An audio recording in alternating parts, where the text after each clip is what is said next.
We're going to look at Unit 8, Assignment 14, a deceptive prosperity. So, prosperity is success, it's riches, and to be deceptive is lying. So, this is riches riches that aren't real. A key term that we need to know is stockpile, which is a storage pile of goods or supplies. So, 1920s prosperity. When Herbert Hoover became president of the U.S. in 1929, it was a fairly confident nation, right? He assumed office in the spring of 29. Between the years of 1923 and 1929, the U.S. enjoyed one of the most affluent periods of our history.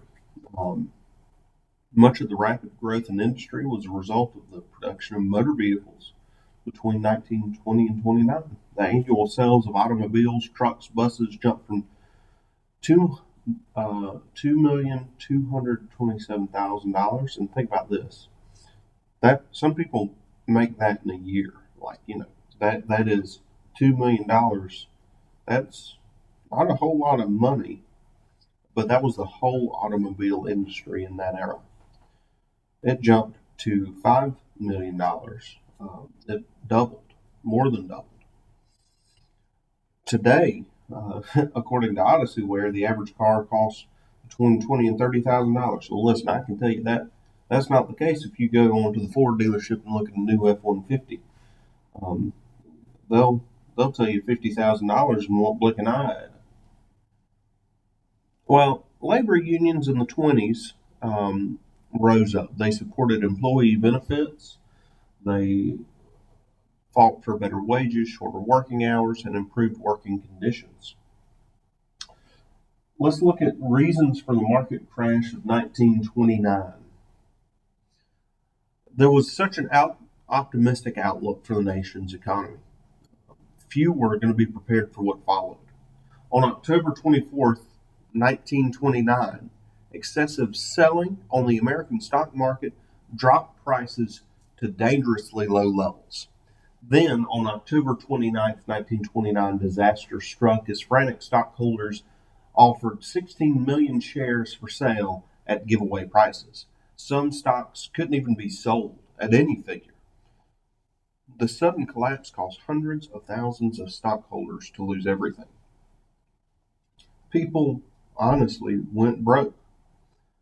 Schemes to get rich quick grew uncontrollably. Stock prices rose, and something in the economy had to give.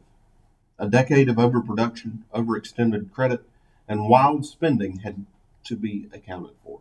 Because of these economic circumstances, a severe depression began in October of 1929.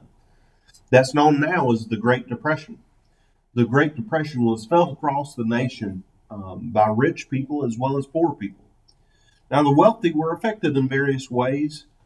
Those who had made risky business investments in the stock market lost everything and became poor overnight. Others only suffered inconveniences, but were not penniless. Many workers were laid off, but business executives survived relatively well.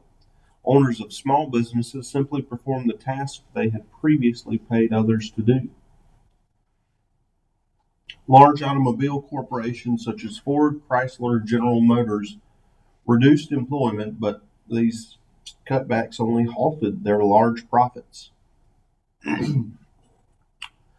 Meanwhile, unemployment continued to rise, increasing from 4 million in 1930 to more than 12 million by 1933. About one quarter of all American labor force was unemployed. Some families lived on a food budget of only $2 or $3 per week. To give you some context compared to today, that doesn't even buy you a Happy Meal at McDonald's. Some rural families have no money at all. Although these measures were helpful, the measures put in place by Hoover, he gave away 40 million bushels of wheat and 5 million bales of cotton. I don't know how cotton really helps. You can't really eat cotton, but I guess it puts you to work. More than 2,000 banks closed their doors in 1931. Billions of dollars in deposits were lost. Unemployment rose. Americans grew desperate. And although seemingly the situation could not possibly get worse, it did. The U.S. was sorely in need of a solution to its dismal economic plight. So that ends this on the Great Depression and the deceptive prosperity of the 20s.